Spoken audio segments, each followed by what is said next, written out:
Hey, is that okay? Oh, hey. On this episode of Screen Talkers, I get some family members from Rhode Island here. We're going to talk about some Spider-Man. We also talk about some other things that are a lot of fun to us. Kevin was not able to join us on this episode. He is in another state right now enjoying some professional sports. So I know that's one of his big things that he really likes. But before it starts, I kind of wanted to plug two things. If you haven't had a chance yet, check the movie Get Out. You gotta watch that movie. I've heard nothing but great things about it. My wife and I rented it last Tuesday, and it was everything that people said it was going to be. It was absolutely fantastic. Also, I just got done reading the new Star Wars trilogy by Chuck Wendig. If you get a chance, it's Aftermath. What's one of the other ones that's on there? I can't figure... Oh, Aftermath, Life, Death, and Empire's End. If you're ever wondering what the hell happened with the galaxy after Jedi leading up to The Force Awakens, this helps fill in majority of those gaps. Doesn't fill them all in, but gives you a good idea of what's going on. But back to the episode. I hope you guys enjoy this. We had a lot of fun doing it. I had two members of my family on who do not do a lot of podcasting. They don't listen to too much, but they have a great time doing this, and we hope that you enjoy it. And thanks again, and here is this week's episode.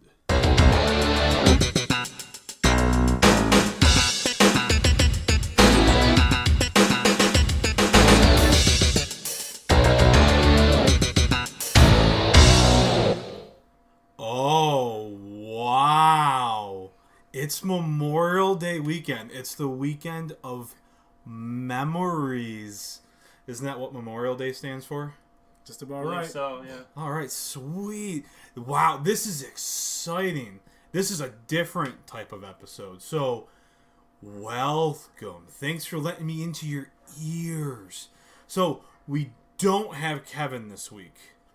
I know all of the Kevin fans out there and the women who want his hot bod and his voice in their ears are going to be very disappointed. But to make up for it, I know I advertised John Montero to web swing into our ears to talk about our friendly neighborhood Spider-Man. But to make up for Kevin's absence this week because he decided to go to Pittsburgh, Pennsylvania. Whoa, my name's Kevin. I'm fancy and I go to sports games. Look at me. Ooh. But to make up for it, I also have another guest on today. And this guest, his name is Neil. Neil, welcome. What's going on? Not much. Thanks for driving all the way out here. I know... I didn't do any driving. I sat there. You sat there in the car. Sat all the way here. So, well, thank you for sitting all the way in the car from... Where are you from? John and I are both from Rhode Island. I think we're both from Providence. You think you're from Providence or you are from Providence? I said I think we're both from Providence because I don't really know if John... I live in Providence. A little northern Providence, but yeah, Providence nonetheless. All right. Well, I'd like to thank you guys for making the drive out here for no other reason than just to do this episode. Thank you so much for that. Ever since I heard your podcast, to be honest, it's been a dream to come out here and be on it. So, thank you for having us. And I am a Kevin fan, so I'm a little upset that he's not here. I was hoping he would be, but, I hope he's listening out there, wherever game he's watching. Hope he's listening out there. What's up, Kevin? Hi, John. Wow, I heard Kevin. Did you hear that? Wow. I'm also a Dan fan, so Dan, if you're listening out there too, what's up? Oh, wow. Wow, we have real fans on the show. Wow. All right. Well, let's kind of get to it. So, how long have we known each other? Years. All three of us. It's been a long time. John and I have known each other for an extent of time, 10 years plus. And then, through mutual family, Tim and John were able to be connected through similar interests. Like 10, 11, maybe 12 years. I mean, I'm not sure. 12 years? Time flies. I mean, Yeah. like... When you guys know each other? Me and Neil have known each other for about 13, 14, 15 years. Almost 15 years. Decade and a half. You could tell I'm not really good with time. I just kind of let things flow along, so... That's crazy. I kind of web sling through time, if you so know I what get, I mean. how do you two know each other? Well, the funny part is, And the easiest way to say this is I date Neil's sister. So, Ah. Neil's been my brother for a very long time, and we hang out constantly, and we have wonderful conversations. We're hoping to bring that forth today. Before I even was able to form opinions on anything, I've known John, and he's been a huge part of my life for a very long time. In the past and looking forward in the future. Family, if anything, and Tim with you too. Family. It's the most important word. That's how I put it. Is this episode about the Fast and Furious? It's a family. It's about the most important thing. Is sitting in this room. Do you see how I did that transition? I am that good at this that's how good I am. I can just make that transition. That was quick. Yes, just to give you guys a heads up. Don't feel like behind or let down if I'm just way past you guys. Snappy. No, man. Okay. Somewhere Vin Diesel's chest hair is popping up. It's exciting. He's happy and calling me Groot somewhere right now. Is what's happening. So I remember when I first met you guys, I had no idea about you guys at all. I know you guys because my wife Neil is your cousin. Yep. And your sister is dating John. Yep. So we're all kind of one big family. I'm either the third wheel or the fifth wheel. It doesn't matter. So we all got to meet each other because of that. And you didn't just come out here for the podcast. You came out because it's Memorial Day weekend. We have a family reunion every year. Mm-hmm. And we actually kind of did just leave part of the reunion so we could come record. Oh, yeah. Hamburgers and hot dogs, and there's a lot of them in me. Yes. That's grill master, sure. Yeah. Yeah, you were quite the grill master, if I may say. Newly adopted talent, actually. It's quite different, quite out of my comfort zone when it comes to cooking outside, but it worked. I kind of wish we took a picture of you grilling so we could add it as a tag to this episode. But that time has passed and we missed that opportunity completely. It's a sad story because it would have gave the viewers or listeners in this case continuity. They would have been able to see the podcast and not just hear it. Absolutely. So, I told you guys... actually, when we met, I had no idea anything about you guys at all. I don't even know if you guys knew anything about me. You were Sam's roommate with the curly hair in the pictures. Yeah, we saw one picture, and you had this full head of curly hair. And I remember Evelyn, my girlfriend, showing it to me, and she says, "Oh yeah, this is Sam's new boyfriend." I look over, and you have this big smile on your face, and I'm like, "Oh, he seems nice," because that's it. It was welcoming. It was whatever. But then this is what Evelyn tells me. She goes, "But he's a nerd.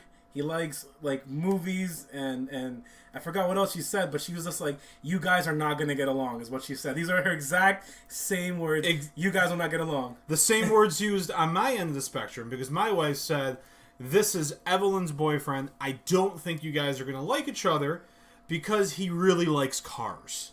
Yep, is what I was told. So it was just taken at face value, and they were completely wrong because they instantly, as soon as they dug a little deeper than face value, it was just click. Well, do you remember what that digging was, John? The way I remember it. Let's put it the way I remember it because I might have a different memory than you. But I remember we went out for hot dogs, right? Correct. And yes. we're driving there, whatever. We meet and I shook your hand. I said hello. I introduced myself, and then we're sitting there. We're eating. We ordered. It was a little awkward silence there, and then started asking questions about to get to know each other. There was an effort on my side. There was an effort on your side. Do you like this? Do you like that? I think I asked you, do you like cars? You said not really. You asked me if I like wrestling. I hadn't watched wrestling since I was a kid and wasn't really into it. So it was like, hey, you like cars? No. You like wrestling? No. Do you like this? No. And then, do you remember what we connected on? Do you want me to say it? I completely remember. And I know it's going to be the same thing. So yes. I had just finished playing Metal Gear Solid, and I said, hey, do you like Metal Gear? And, your eyes lit up, my eyes lit up. You said yes. And then we started quoting for the rest of that hot dog that we were trying to eat, quoting Metal Gear Solid. Snake, this is McDonald Miller. Staring completely in each other's eyes the entire time. There was a bromance that started there. You never know when love's going to hit. And that's... They may call it a bromance, but what they don't understand is we became best friends and went to the garage and did karate. Yes, exactly. That's exactly what happened. Yes, we had bunk beds at that point. That's. Yeah, we made much more room for activities. They made rooms in their hearts for activities. Yes, absolutely. And Neil, I remember we started connecting too because we started playing a lot of Xbox 360 online. That's going back. I also remember I met you. You've been with Sam for a long time, and I haven't been an adult for a very long time, so I was still a teenager. You guys are significantly older than I am, so, like, John's been around since I was, like, in my teens, and then you've been around since I was a teenager, and, like, I don't remember making a lot of connections to you at first, because it's such a long time ago now, that, like, what I remember at first is, like, your love for How I Met Your Mother. That's what I go back to. Like, when I think of, like, how I first met you, it was like, and when I think of you and the pictures that I saw of you before we even met you, is that you in college look like Ted in college. It's crazy to me. Yeah, the curly hair, like the and goofiness, the glasses, like, just absolutely, like, that's the connection that I make. And every time I watch the show, I'm like, who the hell got me into this? Oh yeah, Tim. I did not study archaeology though. Not archaeology, architecture. Yeah. Jesus, Indiana. You don't have a blue French horn somewhere either. Oh, no, as far as you know, I don't have. You should have one, actually. I should. Next to the Boba Fett helmet. That's pretty cool. That'd be awesome. That would tie this place together. It really would. Yeah. So, I mean, so let's go face value again, because why not? Because this is what we do. We break down walls here on Screen Talkers. Oh, yeah. We do. Trust. People cannot believe the depth that we go to on this show. So, really quick, John, it's one of the first things I thought about when I saw you. You're not light-skinned. I'm not. I'm brown. For all intents and purposes, I am brown. I am from... Well, I was born in Massachusetts, but I'm from the Dominican Republic. When people see me, they ask, "Oh, what nationality are you?" And I say I'm American. I was born in Massachusetts. It's Paul Revere or whatever. It's the British. The British are coming. That's how I see it. I don't see anything other than that. But yeah, my girlfriend, I think Evelyn told Sam, like, oh, he's Dominican and he's different. And I was like, how the hell am I different? I read comic books, I watch movies, I play video games. I think that's as American as it gets. Not different at all. So how did your family go from being in the Dominican Republic to now you being born like Paul Revere? That, my friend, is a story. Well, it turns out that, when you have economic problems in other countries, Dominican Republic was going through this sort of like economic phase where there was no jobs, there were, the resources were going down, and it was in a state of panic. No one knew what was going to happen the next 10 years. You ever get that stupid question when someone says, where do you see yourself in 10 years?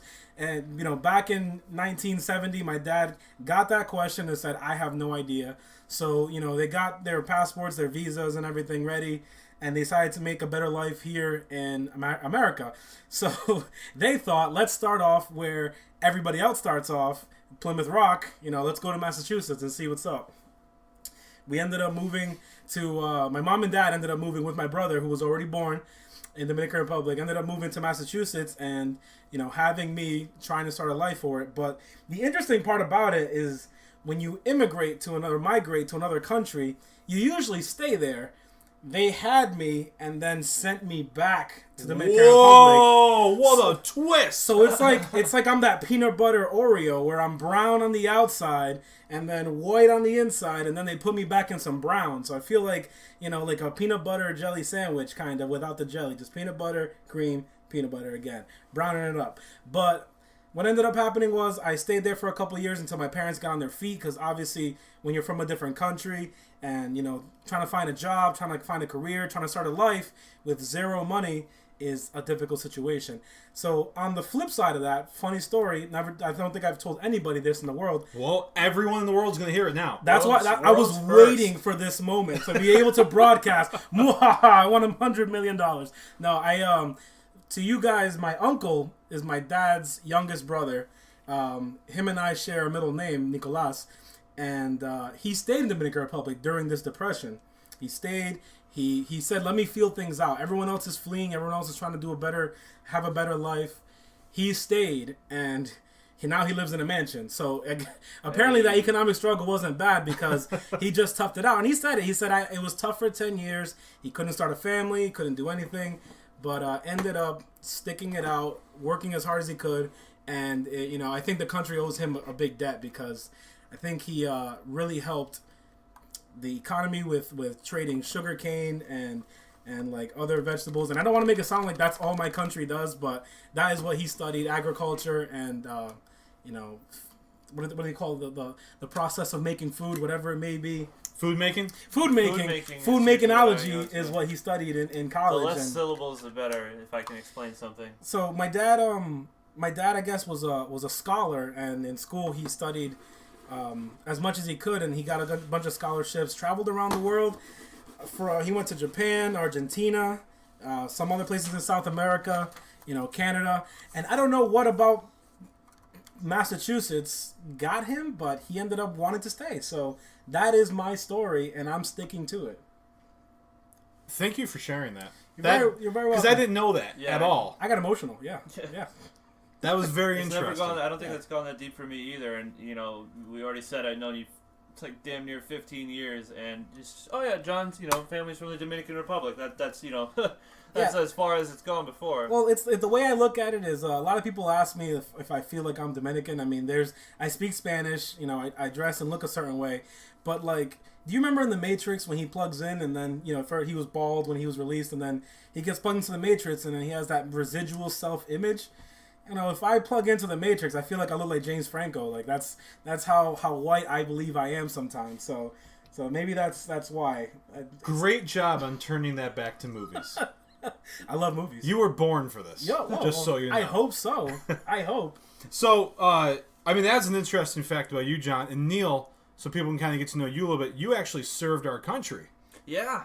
For 6 years, I was a member of the Rhode Island National Guard as a military police officer. There were a lot of ups and downs to that job. I had a lot of fun with it when I did. I recently got out in January and grew my beard out, grew my hair out, and I'm not a lifer like my father or a lot of family members in my past. It's Memorial Day weekend, and I actually have family who have died in the line of duty.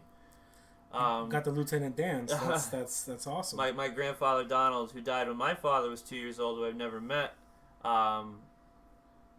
He died. His Jeep rolled over in the Korean conflict. So Memorial Day means something on that level for me too. And I also am a movie lover.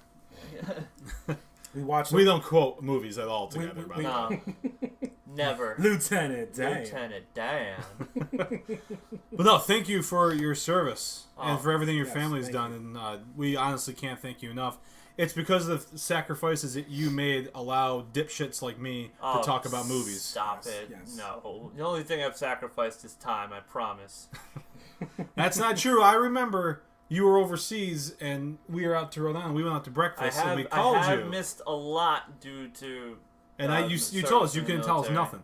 You're like, I can't tell you where I am. That was like during, they want you to have a quote-unquote operational security, and in a sense it's important, but I can tell you now. No, you don't do it. Isn't there like a 50 or 70 year rule? Oh, I have no idea. Well, if there's somebody listening yes, in that brother, part of the world. The NSA. We don't want to, It's going to come up on my phone later. OPSEC, remember. Stir up on old wounds. So honestly, thank you guys for sharing that information with our listeners. Who knows who's going to listen? But your stories might hit home with someone, so I hope that they do. Yeah. So let's kind of get into our hobbies and interests. I mean, this is we talk about movies, but at the same time, all three of us play video games. We all play PlayStation 4 together. We spend too much time with Destiny and a little bit too much time with Battlefront with each other. You could run a whole Destiny podcast if you ask me, but that's for another time. And John, me and you, we love dying over and over and over in For Honor. Oh yeah, we're very bad at that game. We definitely give our lives for honor. That's for damn sure. I think that's one of the big things that connects all three of us is our love for video games. And there's days that, with the power of technology, I'm sitting here at the couch in my basement. You guys are 5 hours away in Providence, and it's like we're all in the same room together. Oh, absolutely. Oh, yeah. The PlayStation microphone has really done wonders for our communication, definitely. Just how gaming's evolved, and I think it's really nice to have three seasoned veterans who, throughout the years, I know, John and Tim are both, significantly older than I am, and their first consoles, I have nothing on their first consoles. I started on the N64, and the way it's evolved from my upbringing is just can appreciate it so much for what it is now versus what it used to be back then. Let's talk about what it used to be, because I used to control a little flat plumber Italian jumping over empty crevices that led to his Hold death. on, I'm pretty sure I told you on the way over here, don't be fucking racist. Sorry. I mean, not all Italians do that. I mean, unless spaghetti and meatballs, guys. Sorry about that. I am brown on the outside, so I guess it's okay to an extent. But no, I mean, yeah, I started back on the original Nintendo also. Yes. And to see where it's come today, it's night and day. I think we will always appreciate it more than the kids getting into gaming now will. Yeah. Especially when you started a game and you didn't have any instructions and you're like, what do I do? But the great thing was you had only B, A, start, and select. Remember when you had to open a book before you played a game and learn how to play the game, and it wasn't just like a digital pages? You actually had to open it up and you could read about the enemies you were about to fight. No, man, Mario didn't have that. Mario had white Mario and then green Mario, and that was it. Red Mario. I'm sorry, not white Mario. Not to say that fucking book was worth anything, because you open up the box and it was like, what the fuck is this? And it goes away and you put the disc. Disc. Whoa. Put the cartridge. Put the cartridge in. You gotta blow into it first. You fucking went to town. Not for nothing, though. That book's probably worth millions now. It wasn't worth nothing back then, but have you seen a Mario instruction booklet in the last 30 years? I also haven't really played Mario in the past 30 years. I dusted off the booklet for Halo 2 from my grandparents' house. Halo thing 2 was a relic, dude. Jeez. Well, the one thing I'll say, to quote movies with instruction manuals with games and stuff, I'm going to quote Guardians of the Galaxy. Captain's going to teach stuff. So, we also share a love of samurai. Oh, yeah. It's a fact. What's not to love, though? I'm getting emotional here. What's not to love? Samurais are where it's at. Like, if you want to, follow somebody, learn what to do, kind of like have honor, like stuff like that. They had swords, they had respect, they had responsibilities, they had class. I mean, samurai in itself was a class. I can talk all day about samurai. Let's not get into it. Jeez. No, I just wanted to bring that up. I mean, Neil, what do you love about samurai? I love. I'm not going to touch so much on the samurai, just Japanese culture in general. John and I both went to the same high school, and I want to just touch on the fact that we both were able to take the Japanese language classes for Konnichiwa. 4 years, and you learn so much about like their culture, their history, their lifestyle, and the way the samurai lived with honor and just great battles and great leaders and great stories, and all the depictions of samurai that you get nowadays. It's just really great. Since we were talking about samurai on the screen, there's a bunch of samurai movies that are out there that everyone should watch, especially ones from like the 50s, early 60s and everything like that. Last time Tim came out, I made him watch a wonderful flick called Seven Samurai. Maybe you've seen it. Maybe you've heard of it. I mean, Akira Kurosawa, 1956, Academy Award winning, paved the way for everything, pop culture in the world. Well, I mean, if they haven't heard of Seven Samurai, they might have heard of A Bug's Life. Yes. If they haven't heard of A Bug's Life, they probably most recently heard of The Magnificent Seven. And if you like The Bug's Life or Magnificent Seven, you love Seven Samurai. There's no excuse whatsoever. Great movies. If you can't watch a Japanese movie, you don't belong around other movies. I mean, what is it? It's because it's like exposition for like 2 hours, and then you get a climax at the end, a big fight scene, swords, honor, love, everything's thrown out. And if you can't handle that, then you just stop watching movies. Read a book. From Seven Samurai, who's that famous Japanese actor? What was his name? I think his name was Toshihei Maeda, who was in like 86 other films. I think that's his name. It's something like that. Either way, if you don't know him, that's a great pronunciation for something you don't know. Well, just to also bring up the fact of why I bring him up, we would not have the most iconic character in film today if it wasn't for that. And do you guys know who I'm referring to? Which one? Well, regardless, because I can't remember his name, but that Japanese actor, he paved the way to allow us to have the most iconic. That is a loud dog outside. Yes, it is. Yes. To allow us to have the most iconic figure in modern day film history. Which was the modern figure? Darth Vader. Oh, okay. Toshiro Mifune. That's what I said. I said Tohiro. What is it? What's it again? Tohiro Mifune. That's what I said, guys. Toshiro Mifune. So it's because of him we have Darth Vader. So we need to pay Much respect to this young man. Wonderful, wonderful man. Well, he's not a young man anymore. I'm pretty sure. I think he passed. I think he passed. Also, I mean, He passed away in 1997. I mean, not just for the Star Wars fans out there, but if you like The Good, the Bad, the Ugly, he was actually in a movie that movie's based off of. He was in a movie called Yojimbo, which is Japanese for bodyguard, and he plays a bodyguard, and that's what that movie comes from. It's like cut and paste, but instead of having guns and, you know, bathing with wenches, it has swords and armor, man. That's what Samurai's all about. Now, I mean, you guys have put a lot of thought behind your answer right there about samurai. I'm going to give one word as to what samurai means to me. And as we get older, I mean, I'm 31.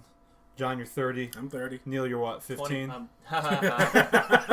It feels like it sometimes. No, I'm 25 years So, old. I mean, as we get older, we learn life lessons and everything. And looking back, if there's one thing I can take away from samurai that I wish I had growing up, discipline.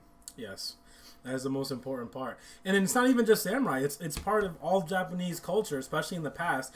Everything they do is based on trying to perfect that. Even if it's serving tea, right? You remember that in Japanese class? And even if it's, you know, putting your Going food out to drink with someone. Yeah, even like setting out a plate, everything is made to perfection, and that's every action you do.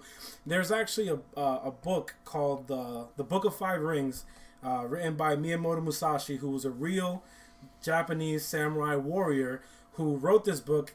65 years old, never been defeated. He fought, you know, hundreds of duels, killed hundreds of people, but ended up writing all that he knew in a book. And it talks about, if you are not just how to be a samurai, but if you are a farmer, you know, what are your tools? It's your pitchforks, you know, your animals, your fence, whatever it may be. How to go day by day perfecting yourself so you can become better at your craft, to reach perfection, because that's what it means to you, you know. And that's an amazing book if you ever have a chance to read it. I've read it. I'm going to read it again as soon as I have another, you know, couple of hours a night to spend. Great culture. I think we can end the podcast right there. Sure. I don't even think we need to go on anymore.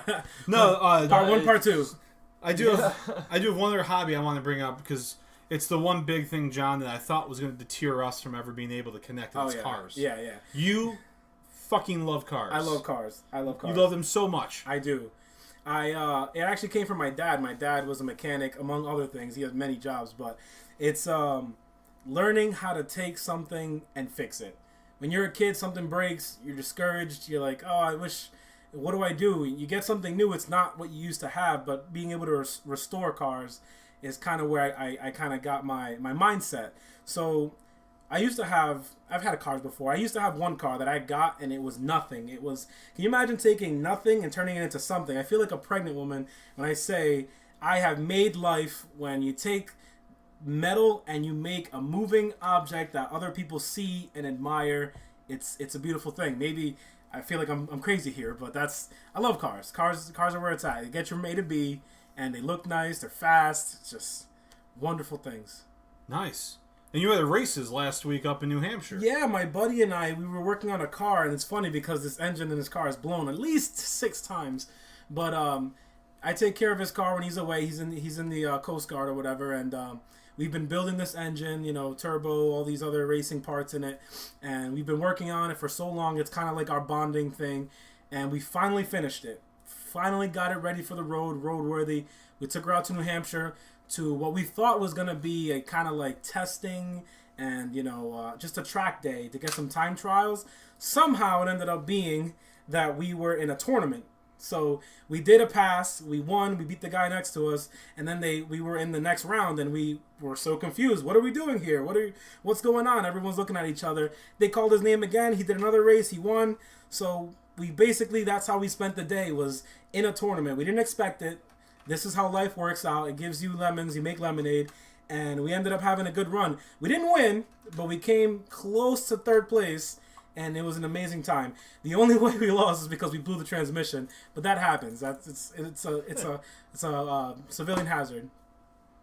Crazy. Yeah. Crazy. We didn't expect it. You got a whole team working on one car. It's awesome just to get behind. It must have been an event. It does sound like a movie. It sounds like there was a beginning Yep. middle and the resolution. Yeah, middle and the end. See, to see the secondhand races off of a phone, it was pretty cool. I gotta say. I'm gonna say this now because I'm sure we're gonna refer back to it, but I think it was Shakespeare that said, "Some people are born great, some people achieve greatness, and some people have greatness thrust upon them." That day, greatness was thrusted upon us. Ooh. We didn't know what to do. I think that was that a double plural. Thrusted. It was the thrusting. I got excited. Wow. I got excited. It happened.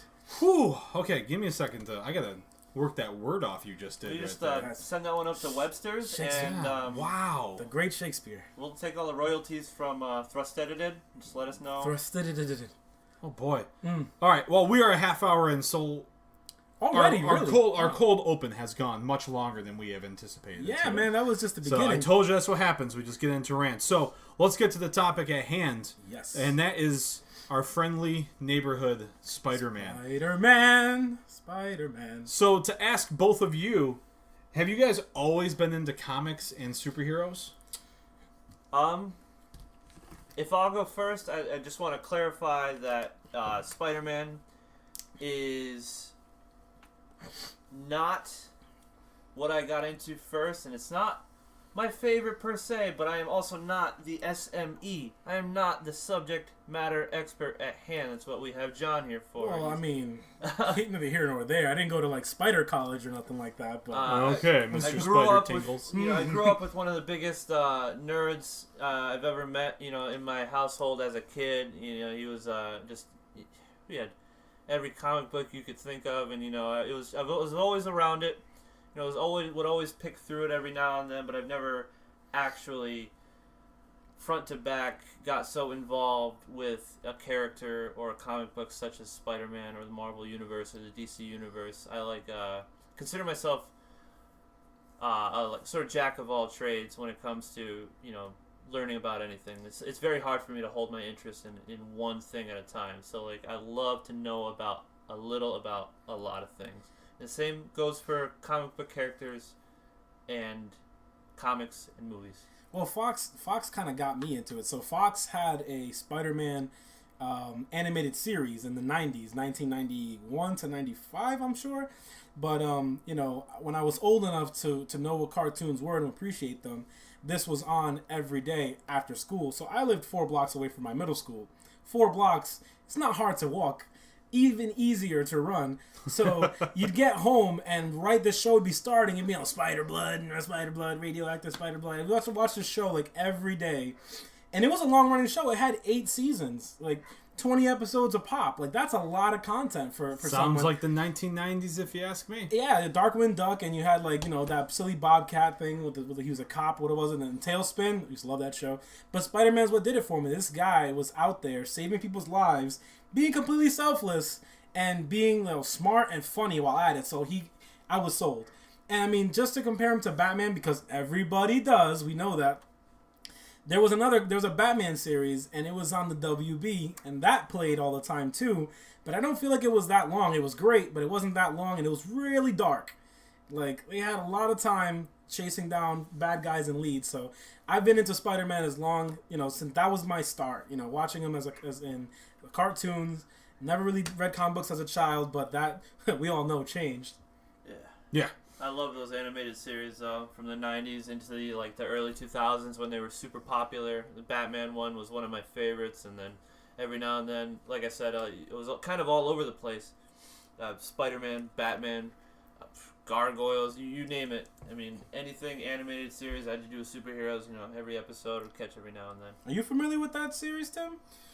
The Spider-Man series? Oh, yeah. Yes. Of course and I you do are. know what you meant by the Batman series as well. I actually have that Batman costume Oh, yeah? downstairs that I pull out every Halloween. We were friends with that Batman. Do you remember in Newport? I do remember the had- Adventures of Batman in Newport. I have seen Batman Beyond the animated series with the one with Terry. Yeah, that was right after. As They Batman. It was well, his Batman was protege. the old one, Right. But he was old in they that. continued it right after that. Yeah, you're right. I have the box set for that. I You're love right. that series. So I guess overall, John, is Spider-Man the first hero who really hit you? Yeah. See, Spider-Man was in high school I guess when it started, or maybe college, and like I was like, hey, I'm a student too, and he had real world problems. He had to figure out how he had to eat, make money, deal with his girlfriends and stuff, and fight bad guys. I actually had bullies when I was in middle school, and I didn't know how to deal with them. And I'm watching Spider-Man, he's punching them and making jokes. I tried that, and I got beat up. So I mean, it works for cartoons, but not so much for real life. But he really did. I feel like out of every other superhero, he had problems that he had to solve. And I think as a kid, when you don't get the answers you want from your parents, you looked for someone else that can give them to you. And Spider-Man showed me how to deal with things, and I'm thankful for that. Whoever wrote the show, I'm thankful for that. So I guess he doesn't hit the same way with you, right, Neil? Spider-Man has not as big of a place in my heart as it does for John. I do appreciate it. So I guess what makes him such a strong connection for you? For you, Neil. For me, I love Spider-Man so much. Honestly, I can say it because, John loves it so much, and if I ever have a Spider-Man question, I immediately go to John, and it is no problem. I get a thorough explanation of what's going on, who's doing what's his motivation. When it comes to Spider-Man, obviously, I said it before, I'll say it again, I have my subject matter expert, and if I need to know something, I go to him. Well, it's not fair because, I'm Spider-Man biased, so if you ever have a question, I'm going to say, hey, this one time Spider-Man did something really cool. But he is a great superhero to like, so that's okay. I mean... Yeah, not back in the 80s when they did the Clone Saga and everyone hated the convoluted plot, but, other than that. But, you did ask if he's the first hero that hit home with me. He did, but what I love to talk about now is that he hit home with me in the comic books when I was getting older, when I was 20, maybe 24, going through all these situations in life, because he's an adult as well. So I think a great character hits you once, you're enthralled, you learn from him, and then as you grow older, he grows with you, giving you new advice, kind of like capturing you again. And I gotta say, man, every issue that I read or every story arc, there's always something that I connect with him because he has all these real world problems, man. Like, in some of the arcs, he has problem with women, with girlfriends, with juggling his family life. As you get older, you can't spend that much time with your family. I know you have a brother. I have a brother. I have 18 cousins, 9 aunts and uncles on one side of my family alone. Finding time to take care of yourself, your family, your job, and all of New York City for Spider-Man, I'm sure is really hard, but that's something that's so relatable to me, So that hits home with me every single time when he's trying to be, selfless and help everybody. You're giving Spider-Man too much credit. He does. No. There's only like 4 million people in New York. I will say that, like, if I were to make a connection with Spider-Man, looking it up real quick, the first Spider-Man movie with Tobey Maguire came out May 3rd, 2002, 15 years ago. Yep. I was 10. I have grown, if I'm going to make a connection, it's that as I've grown with these movies, and I don't know the exact number. Spider-Man 1 kind of, I don't want to say that it spawned this new generation of superhero movies, it totally but did. It was really popular when it first came out, and as these movies have come out, I've grown, and I've kind of grown with these movies as Tobey Maguire progressed his character as Spider-Man. I was growing up, Spider-Man 1, Spider-Man 2, Spider-Man 3 came out, and he went from high school to like being an adult. Yeah, that's where it was for that. And in the span that the movies came out, Spider-Man 3's release date was what? Let's find out. It was probably 2007. So over the span of 5 years, you grow, and I've grown with the movies. Is probably my best connection to Spider-Man. Yeah. I don't want to crush your connection, but we'll come back to fine. those movies in a little bit. Of course. Do either of you have a fear of spiders? Well, I used to think they were gross. I was always like, oh, that's really nasty. They you see them up close, you get your first glimpse of one pops out of your shoe, and you're trying to put it on.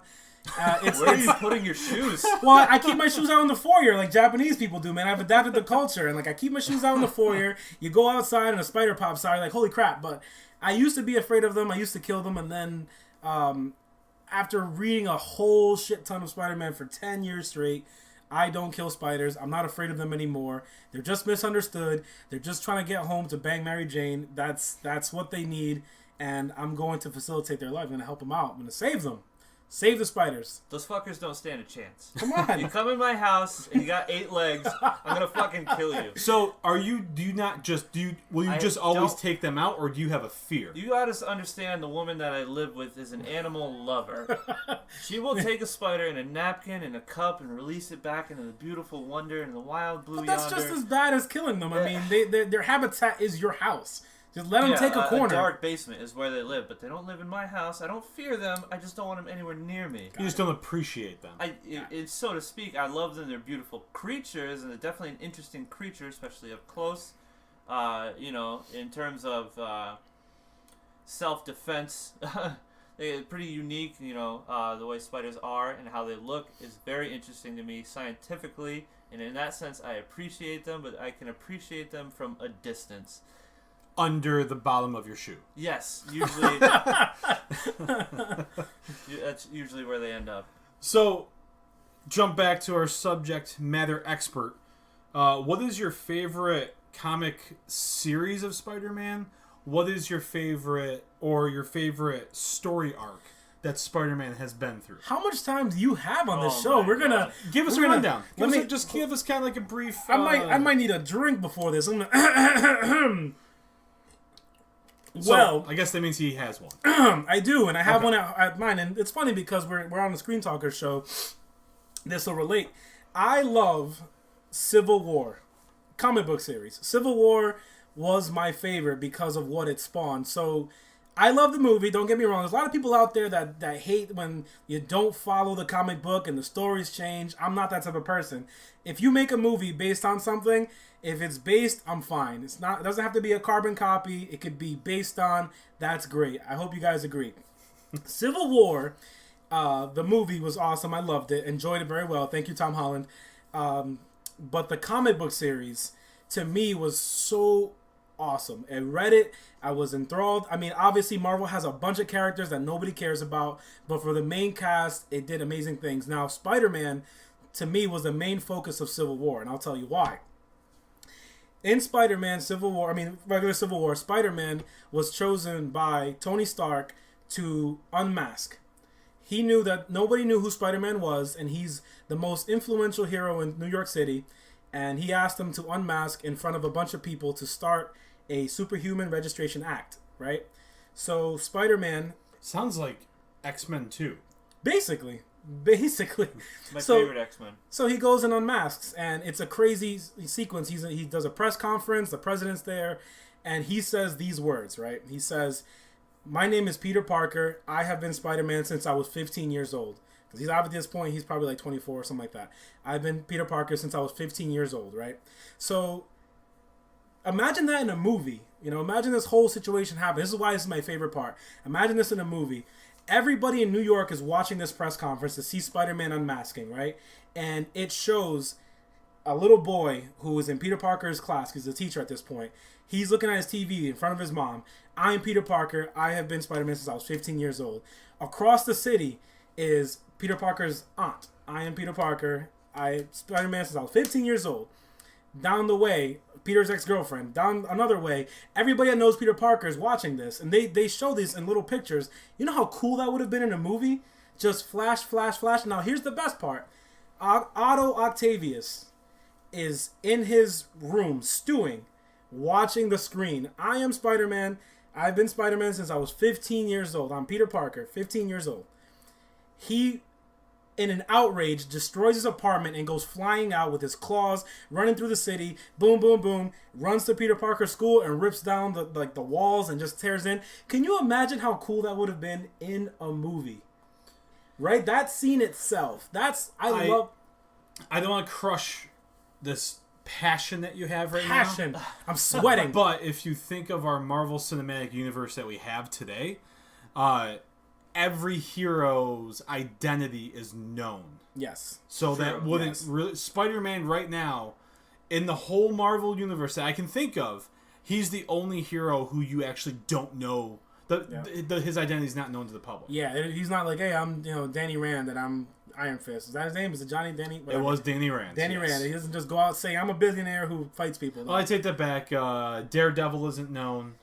But when we think of the whole, the movie part of everything, Spider-Man's the only one. So, not to crush it, but everyone's identity is known. So the reason I really love it, so Spider-Man, right, unmasks. Let's continue from there. Spider-Man unmasks, and then immediately regrets his decision a couple days after because he sees what's going on to his friends. They're arresting people who don't want to unmask, who don't want to sign. So he has change of heart. Captain America's on the other side. He's saying, I don't want to do that. Where it's un-American to treat us this way. So Spider-Man basically, as the first person who unmasks, betrays Tony Stark. He says, I don't want to be part of this anymore. So he wants to help Captain America's side out, but now he's public enemy number one. Like, if they have to make an example out of him, and that's why the story's arc, not just because he unmasks, but because now he made a decision, has to turn on it, and everyone's hunting him. No one is his friend. Captain America's not his friend anymore. Tony Stark is hunting him down. His family's in danger.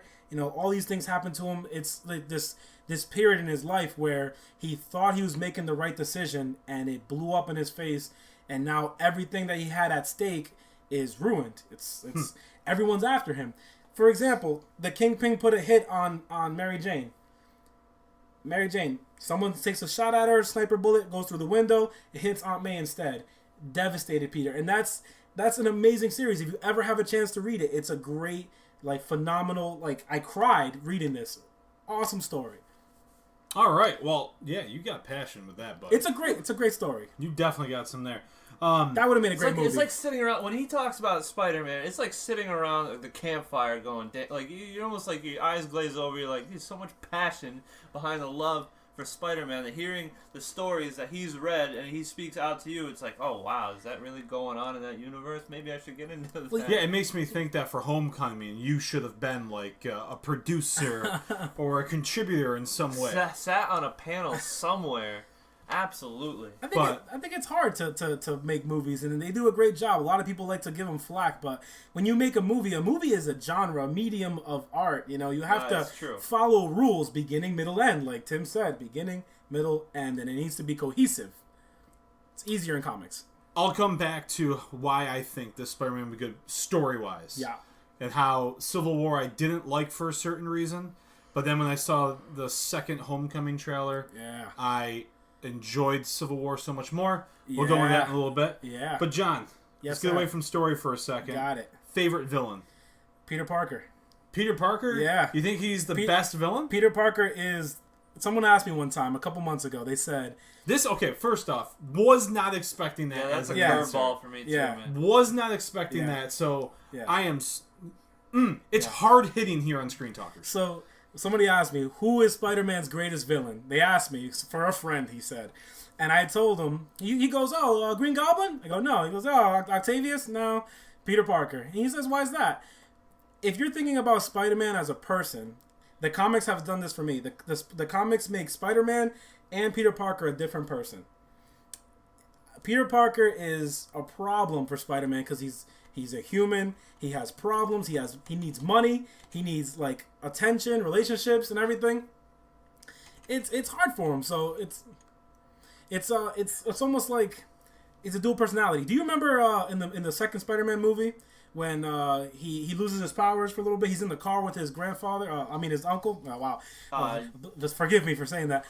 But he tells him, he says, "I am Spider-Man no more." Remember that? Yes. There was a comic book series called Spider-Man No More, where he chose not to be Spider-Man because it was cutting into all of his Peter Parker time.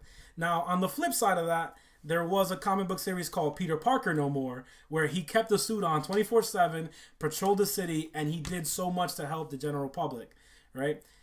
Peter Parker is what cuts into Spider-Man time.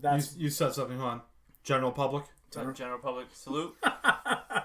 So that's what I think. Peter Parker is just not good for Spider-Man's life. They are, to me, two different people. You know, and when they collide, when they come together, that's what makes a story. That's what makes it humanistic. It's not about, you know, superheroes and web slinging and saving the day. It's about how can I do my job and be myself, and that is a constant daily struggle for everybody, right? It's one of my favorite topics of conversation when we pick apart comics, when we pick apart movies, and you have these character arcs where they literally transform, figuratively transform, mentally, what have you. It's one of my favorite conversations to kind of pick apart how these people progress, but think of these two people who they were and who they've become as two different people. Yep. We've had this conversation about Anakin Skywalker. Oh yeah. Turning from Anakin Skywalker to Darth Vader. Two different people. It's absolutely two different people. Night and day. Spider-Man and Tobey Maguire. Sorry, not Spider-Man and Tobey Maguire. Spider-Man and Peter Parker. Oh yeah. One of my favorite comics / video games is a video game called The Darkness. And in The Darkness, Jackie Estacado is a gangster who lives with a demonic... I don't want to call it a presence. He basically lives with essence. A demon, the essence of a demon who he controls, quote unquote, in a way. But the darkness in Jackie, the darkness is within Jackie, but they're two separate entities. But it becomes Jackie, and it's interesting to think of those, the same guy as two different characters. Nice. Favorite outfit. I'm a really big fan of the black outfit, and I'm not talking about the Venom suit. There was, in the comics, there's he makes the black suit again when he wants to do a couple of dirty crimes or whatever. So one of them being where he breaks into the Kingpin's jail cell after he ordered the hit on his wife, Mary Jane, and he's wearing the black costume, and he just busts right in. He's public enemy number 1 at this point, and they're all looking for him. So he goes in, black costume, picks up the Kingpin by his chest hair and rips his mask off and says, "I'm going to beat your ass" as Peter Parker. So he had a really dark side to him. It's one of my favorite. It's sleek. It's dark. When, what is it? It's the guy who made Spawn. What's his name? Do you guys remember? Seth MacFarlane. Todd McFarlane. Todd McFarlane did Spider-Man. He drew it with shadows, with like this gritty black. Like sometimes you'd only see his eyes, and that's ominous. That's creepy. That's Peter Parker's dark side, man, and that's my favorite outfit because it's not just. I mean, even with the Venom suit, didn't like it in the movies because it was just like a black tainted suit, but when it's all black, when he's a shadow, it's amazing. It's a badass answer. I like. I'm gonna go on a little lighter of an answer if I have an opinion on the subject. Of course. The more the merrier. Of course. Whenever Peter is portrayed in a costume of Spider-Man that he has made himself, like in the first Spider-Man movie when he makes his own costume to go to the wrestling match in, or even in these new trailers. Bonesaw! Bonesaw got you for 3 minutes! 3 minutes of playtime. When he makes his costume, I think it's a riot. I think it's hilarious, and I can appreciate it, and I just think it's funny because any other superhero that I can think of who has attempted to make their own costume, it always looks professional, and I think of like Batman. Yeah, like how did they do that? He had a stupid costume to begin with, and then you give him 2 days, and he draws in his notebook, and all of a sudden he has this amazing costume that he made himself. I think of it's how the ridiculous magic of the movies. Yeah, it's made out of the back of a sneaker. It was like running ridiculous, shoes. What's his face looked in Kick-Ass when he made his green costume. Definitely paying homage. It's all homemade. He was paying homage to that. Shit is so funny, and I would have to say that would be my favorite Spider-Man outfit. Gotcha. For the comic aspect. Sweet. So, matter of time because we're already at 51 minutes. Woo-woo! We're gonna jump into our next category about the movies. Yes. Do you guys feel that these movies so far have lived up to what Spider-Man is? Somehow, I mean, they keep having origin stories, which takes up such a big chunk of what's going on. And I really hope that they skip that with Homecoming because you spend so much time in Spider-Man 1 and then an Amazing Spider-Man, let's revamp the story and like make another one. Like, he got bit by a spider. It takes 2 seconds, He got bit by a radioactive spider. Explain it later, No one talked about where Luke came from in the New Hope when he was on Tatooine moisture farming. So just skip all that crap. We'll get back to it later if it's important. But He's got too much of his father in him. I think we love foreshadowing. I think they might actually live up to it because we love the classics. We love the OGs, the original gangsters, and there's so many comic book characters out. So many different comic books out there just that differ from, the big names Marvel and DC. But we keep going back to the OGs and we keep going back to the originals that we know and love that have been around since the origins of Marvel and DC. That's why there's so many Batman movies. That's why there's so many Superman movies. That's why there's so many Spider-Man movies. I like the Spider-Man movies. I mean, it's hard to say that I love them. It's hard to say that they're perfect, but they did a great job. They tried, and they are what they are. They are growing. They're a starting point, and there's things I like about both of them. Both series. Yeah. But we'll get into that. So, Tobey Maguire or Andrew Garfield if you had to make a choice? There's pros and cons to both of those guys, man. Like, Tobey Maguire doesn't look like Peter Parker to me. Especially when he goes, Mary Jane! And he has that ugly face with the eyes. I can't take that. They made it into a meme. Poor Tobey Maguire, if you're listening, I love you, bro. But it's just, you didn't have the face for it. I mean, Andrew Garfield looks more like Peter Parker to me. Kind of just has the face. You look at a comic book, you look at him, he has the same exact figure. I just don't think Andrew Garfield did a great job at just being Peter. He was awkward. He just didn't connect with his friends. I think Spider-Man's most influential part are his friends. Like the people around him define who he is, what he needs to do, and I think that's the most important part of Spider-Man. He wears a mask for a reason. He's just a dude. Everything around him is what affects him. That's some of us have greatness thrust upon us. Like that is where it's at. So I mean, I like Tobey Maguire's series. I think it's great.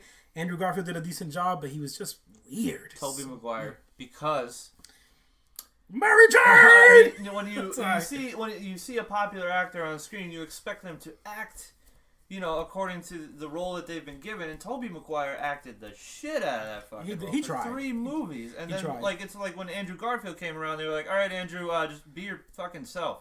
Like just here, wear this fucking costume every now and then, and just be yourself." And Tobey Maguire acted it out, I think, pretty well for the most part. Give or take a couple of hair sweeps in the 3rd movie. Oh, you mean the dancing down the sidewalk? Solos on a fucking, dig on this. My God. Or how about the pose against the American flag right before the final fight of that movie? I cringe. Yeah. I cringe. Every time. There's Spider-Man! Yeah. So there's definitely... I guess I have a hard... I can't give anything bad to say about the actors.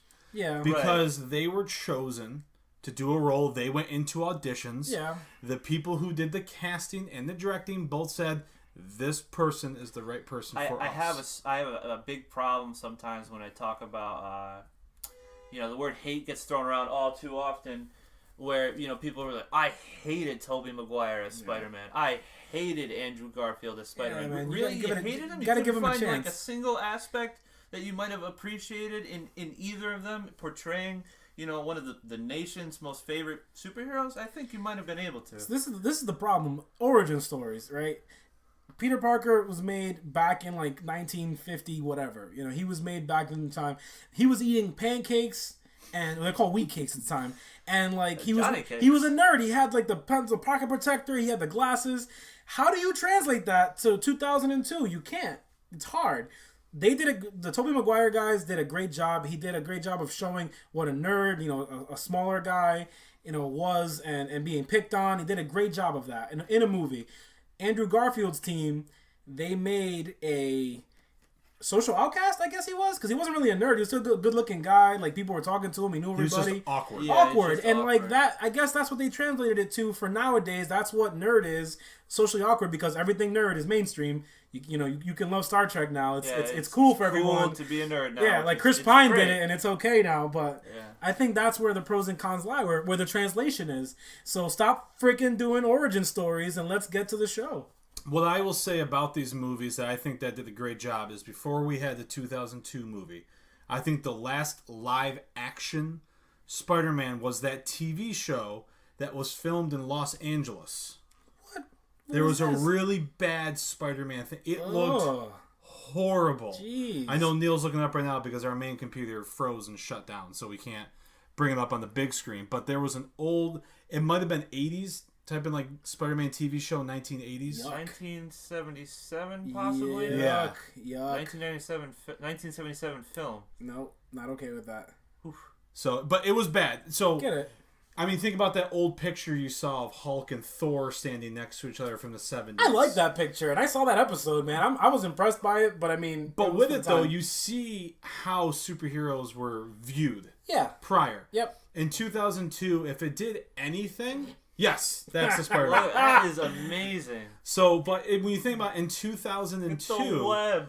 bringing Tobey Maguire onto the screen... Regardless of if the directors gave the right direction, regardless of if the storytellers told a good story to bring the emotion, it changed how superheroes are viewed on screen. Oh, yeah, most definitely.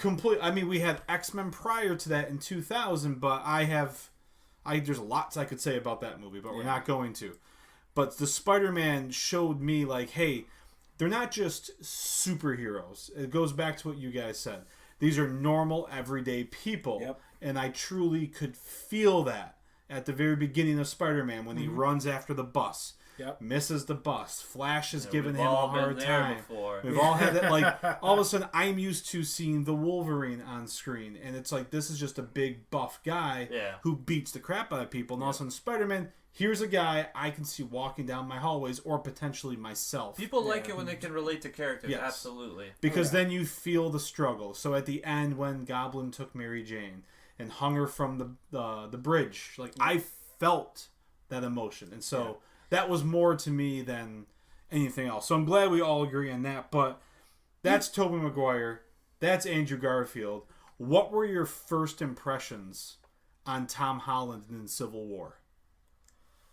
I liked it, but he's a kid again. I mean, I as an adult relate more to a more of adult Spider-Man, but I mean, as a kid and like realizing his powers and everything, it's he seems like he's skillful, and that's an awesome thing. But it's hard to tell because they aren't divulging a lot. But I think he's great. I mean, I love his attitude. I love his jokes. I love he's like innocent at this point, and I love that about him.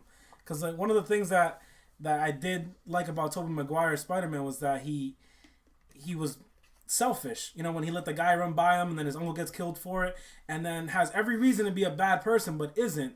So to see a kid come full circle and let's do this again, I'm curious to see where they're going to go with it, but I love it. I'm going to take you one step farther than that. I'm glad that to you Spider-Man means a little bit older. Yeah. A little bit not as 15 years old. The thing that I love about Tom Holland is I'm viewing it as the overall story of the Marvel Universe in the theaters. Got it. And that is, we went into Civil War. We have Iron Man and Tony Stark who see different sides of the same coin. Yes. They have their own different ways. So Tony Stark in Civil War had a moment where he's waiting for the elevator after his speech. The woman comes up and says, "You killed my son." Yeah. This is a picture of him. Look at what you are doing. You may think that you're saving the world, but you're actually killing my goddamn kid. Love that scene. Which is great because he is truly affected by that. He goes to the Avengers. He shows them the picture, said, "Hey, while we're out there in Sokovia kicking ass, but we're dropping buildings on kids trying to make the world better." Now, the best part about that is as soon as Captain America is still going after the Winter Soldier to prove his innocence in the bombing, all of a sudden Tony Stark's like, we need to make a team. So what's the first thing Tony Stark does? He finds a goddamn kid and brings him into this conflict. So the thing for me that tore his emotion is what he went to bring him into this war. Yeah. Better thing about this is where I was talking about earlier. Thought about it like that. Yeah. It's a great about tying it point into of view. Homecoming is in the second trailer, we see Tony Stark who has become more mature. He has grown Almost fatherly. And all of a sudden you see Spider-Man save that boat in the water. Yeah. Tony Stark comes in, helps out. He says, "Give me the suit." Yeah, he scolds him. And Peter says, "No, I need the suit. The suit is who I am. I need this." Yeah. And he says, "If you need this suit to be who you are, then you don't deserve it. Yeah. You're nothing without the suit. You're nothing without the suit. So to me, I was like, okay, that's the number one thing that drove me nuts in Civil War was how could Tony have this moment that tore his character to shreds, and then all of a sudden he goes and he pulls a fucking teenager into the war after he goes and talks to his aunt face to face to basically say, I'm gonna take your kid and send him to death because he's gonna go fight superheroes. The part that I love about it too is that I think Spider-Man gets hurt and he said, "You're done. Go home." You know, like he had that. He taps him out. He throws the white towel. Yeah, and he's like, it's almost like he's looking out for him. And to see Tony go from, you know, arrogant, drunk, womanizer, billionaire, philanthropist, playboy, to like a father, to really caring about the future growth of a person is amazing. Like, thank you, Marvel Universe. So that's I think the bigger picture of these Marvel movies and now. I love it. There's a bigger message being sent out, and they can finally do it. So let's go bigger message. Bigger message. Michael Keaton. Oh my God. Michael Keaton. I am so excited. So excited. Can't wait to see him. You know, obviously he's done superhero movies before. The Batman. Tim Curry. Love Michael Not Keaton. Tim Curry. Tim Burton. Tim Burton's Batman. Yes, Tim Curry's Batman. Tim Curry. Batman. I'm very excited to see him as a villain. I'm not sure how often that happens in his acting career. I recently saw Birdman. Birdman was amazing. It was a crazy kind of character piece about him, and it was a lot of fun to watch. I like Michael Keaton. He's been around a long time. So Can't he wait was to Birdman. Can't wait to see what he does. And then he's the Vulture. How does that work out? Yes. Well, I'm going to throw it out there because, again, this is what I mean. The Marvel Universe showing the bigger picture. And this is where I feel that I might fear Homecoming for this reason. We're going so big with the Marvel Universe right now. After this year, we have the Infinity War. Like, somehow Thanos is going to have all the Infinity Stones. And he's going to start destroying the universe and killing all these heroes. Yep. So the odds of success obviously are stacked against them. Million to one. Well, fuck yeah, it is. So my biggest fear with Michael Keaton being in this movie is Michael Keaton, because he's a villain in a superhero movie, going to drive sales, drive people to buy tickets, get to the theater? Yes. But if you are now coming into the Marvel Universe, to me, he looks like a guy who has a piece of technology, probably from Oscorp. Yep. But all of our villains have been villains. Yeah. Things that are beyond the scope of a normal man or cybernetic or whatever the case is going to be. Yep. Do you feel, with Michael Keaton being a normal guy that's going out for bad guyness for whatever reason is his backstory, ambition, do you think that is going to live up to the standard and the expectation that Spider-Man is going to have to face Thanos? So I think that this is a great opportunity to bring this subject up because I watched the second trailer, and in the second trailer it shows Michael Keaton, who I love, Beetlejuice, who I love. He's taking tech off of the aliens from the first Avenger movie. He's popping off eyes. He's popping off little things. I did not know this day. Here I am saying Oscorp. Yeah. Okay. No, he's taking off parts of it, and he's saying, to be aliens, we have to build stuff that they use. So he's taking parts off. He's throwing them to this other guy. They're stacking them and keeping them. Apparently, he works for Stark Industries. He says, I've been duping Stark and those stupid guys up there for years, and this little kid in a red suit thinks he can stop us. So what's going on here is the residual effects of the first movie are coming into play when someone steals the tech and uses someone like the Tinkerer, I think his name is, to build new things. The Vulture suit, those radioactive weapons that tore that whole boat in half, the stuff that they use in the bank. Like, they're the consequences of leaving stuff like that unchecked, because it's bigger than Tony Stark. It's bigger than the Avengers. It's too big. It's this alien race came in and invaded. Chitauri. Something was gonna get these Chitauri came in and something's gonna get misplaced, and this guy found them and is creating havoc with it, which is great. So this villain, even if he survives, even if he dies, whatever happens, like, you know, if Thanos comes up and he's attempting to destroy the world, I hope it brings villains and heroes together, and you know, they all fight as one because it's their planet. Like, we'll face each other later, but we have a bigger thing to worry about. That's a great theme in a movie too. You completely just changed my whole thought process. Right? Now. Right? Spider-Man villains tend to go away. They go In to the jail. movies. They go to jail. Green it. Goblin died in the first movie. Godspeed, Spider-Man. Godspeed, Spider-Man. Fucking the Venom symbiote disappeared at the end of the third movie. Second movie, hated Dr. that. Octopus died. He got crushed, right? I love him. Yeah. He He took himself out. Alfred he took Maloney, himself dude. out. He's a great guy. Sandman withered away. In these movies, No, he was. this he just Spider-Man, teleported. yeah, exactly. He just went away. He's like, all right, peace. Spider-Man's villains just Would you go away. Would you probably say he became part of the sands of time? That's Ah. a great. Thank you for that. Was he dust in the wind? Are we All all? we are is dust in the wind. What I'm saying Yeah, my boy is, Blue. I think it'll be a segue. I mean, into Spider-Man connecting with the rest of the Marvel movies, how Yeah. they're all going to connect, and fight a common enemy in Thanos. It'll be like, oh, check out, Tom Holland's new Spider-Man. Here's a new villain. But we're ultimately making this a connection into the other Marvel movies, as in, the Civil War story, fighting Thanos when they all come together. I feel in one movie, what's it going to be? Infinity War. Infinity War. I think that's what it might be. So what I want to see in this movie is we saw Tony Stark scolding Spider-Man. What I want to see is how your father wants you to be the best but doesn't trust you to be the best, kind of like cradles you. Oh, do I know that? Oh yeah, Yes. yeah. So I'd like Tony Stark to be like, overbearing and be like, you're not ready, and Spider-Man either proves him wrong or at least shows some humility. You saw him don that suit, which is from the Scarlet Spider series, that the makeshift suit that you like. So it's great. You see him go back to doing it even though he gives the suit back. And I think and he's going to take on the villain in that homemade suit, which is going to be awesome. to show what he's ready, and he's going to try, and the rise and fall is what we're all looking for. God damn it, this is going to be great. Right? It's going to be a good movie. I'm so excited. I'm tired of watching trailers because I'm so excited. I'm excited for the movie in a couple aspects, but like John said, there's been plenty of origin stories for Spider-Man now. Let's stop. Well, But They did say that this is not an origin story. 'Cause Uncle Ben's death has already happened. Yep, He has been Spider-Man for some time. this is already past Civil War. And I'm okay. glad. Well, the thing that I think what they're going to do, and I'm happy about it, is that he went into a fight. He fought other superheroes instantly.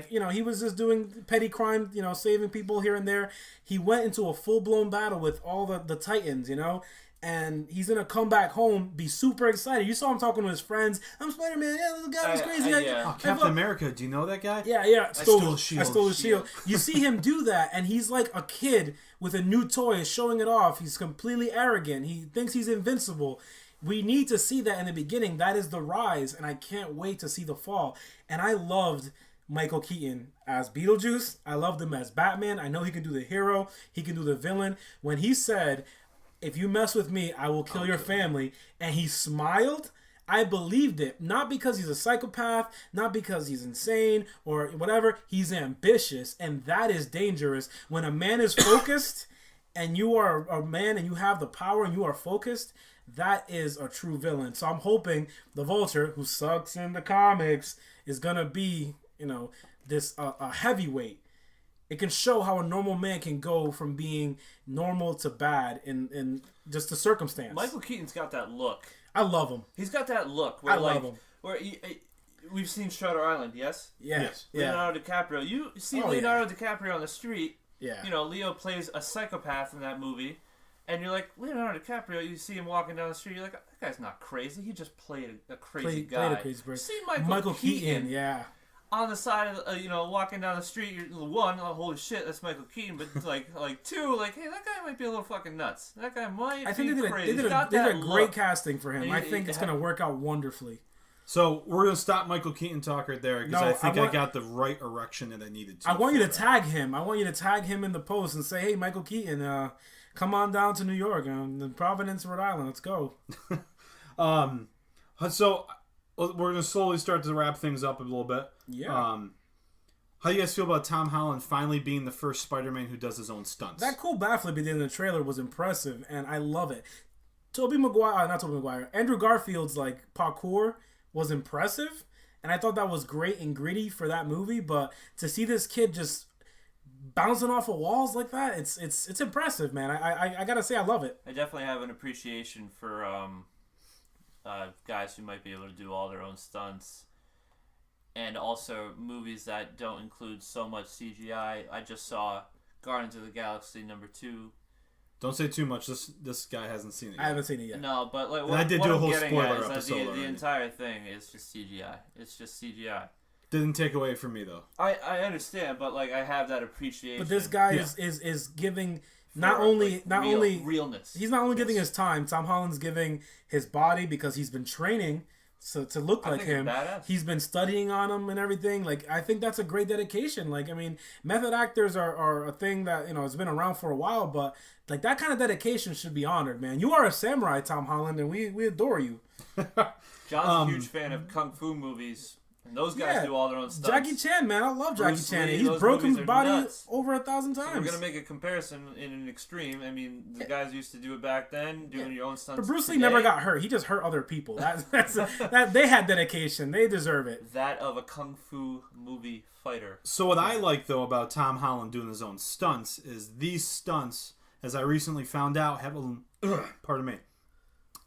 allowed him to be casted as young Nathan Drake in the Uncharted films.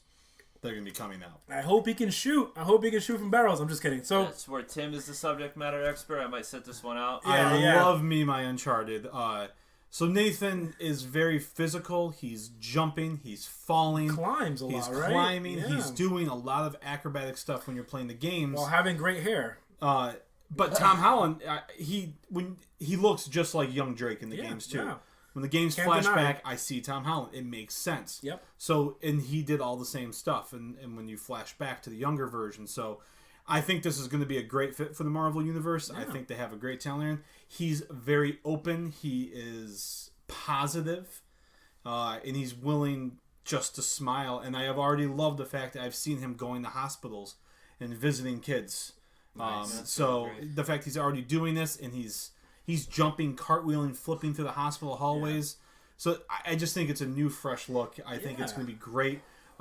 He's not a big name actor either. Almost every hero we had so far, you knew the person. Yes. And this is a brand new name that many people don't know about. So I guess overall, with the Marvel Universe and how big it is, I mean, we're 14 films in to the Marvel Universe so far. Do you feel that Spider-Man, in two forms of this, do you think he is going to be a good fit for the Marvel Universe on screen? And do you think that he was the next right character to bring in? Yeah, I think that's a great question. Yeah, it's hard to answer that second part. I think it's great. I think he perfectly belongs, but for him to be next, I'm not so sure. I mean, they should have brought in all the X-Men to make it as big as they want. I would agree with that opinion about him being the next movie up. And I don't want to sound like a bitter fuck, but get it right this time. Get it right, please. Spider-Man's like what's it called? His dynamic with the Avengers has always been he's been a little awkward. He works better by himself, but he tries his hardest to help them out and be part of them. So I mean, I can't wait to see what happens with the Hulk and Thor and these guys who are older, mature men with real serious issues. With this younger guy who's 15 who just is trying to get his homework done, trying to get a kiss from the girl. I can't wait to see that dynamic. And I think they need it because, we've been dealing with real world situations with these older characters. These, obviously Tony Stark going through all his his darkness, and we finally get a fresh take on this kid that no one's going to take seriously because they believe that he's not seasoned. He's not a veteran. I think that's going to be great, man. We need it, especially for kids, because kids love these movies. In a sort of quick fire, is Spider-Man a good fit? Yes. Marvel movies need to keep coming because they're seriously entertaining. Yep. He's a great fit because without it'd be, for Marvel, with a movie without Spider-Man would be like a DC movie without fucking Batman. You would be completely... we can have Batman, but we don't need to be fucking Batman. No, you'd seriously be curious about, why isn't Spider-Man, part of this storyline? If he wasn't included, he'll always be a great fit. Like I said before, he's the OG for Marvel. He'll always be a good fit. Was he the next movie in line? Should he have been plugged in so soon again? Maybe, maybe not. I mean, I think it might be a good, sort of refresher for the series. He's a heavy hitter, man. I think that he, belongs right up in there. I was wishing he'd be with the Avengers a lot earlier, so, but now is as good a time as any. I'm just really excited about Michael Keaton, guys. Like, really excited. I'm going to kill your family. I love that dude. Jeez. Well, guys, I can't thank you enough for just making the drive out to Central New York solely for the purpose of the podcast. I want to do this every weekend. This is fun. So I can't think of that. This is great. I mean, we're taking the conversations we have normally. Yeah. And we're putting it on the podcast. And I appreciate you including me. Absolutely. And, I think it's awesome. People usually ask me to shut up when I talk about Spider-Man. So for you to have me come out and talk about it makes me feel like I've accomplished something. So I'm so happy right now. You guys would you like to know what you accomplished? An episode of my podcast. Yes. Tie one on the bell, man. This is awesome. So is there anything coming up that you guys have going on that you want to plug, or if anything you find awesome that you want to plug? Anyone who knows me knows I'm huge into the Destiny on the PS4 platform, and only good things are happening with Destiny this year. If you ever want to, I won't plug my PSN or anything like that because I don't think it's appropriate, but definitely. Well, you have a dick picture as your thing, so it's probably not appropriate. All right, so if you want to see my penis, you want to play Destiny. No, awesome. So Destiny, sweet. Yep, John? Destiny 2. I'm only living for two things, and this is Michael Keaton. No, I'm only living for like a couple things right now. I try to not count my eggs and before they hatch, count my chickens before they hatch. Eggs in the basket. How's that phrase goes? Count your chickens before they hatch. So like I'd rather enjoy things from when I get them, but I'm really excited about the Marvel movies. Like I love watching every single one of them.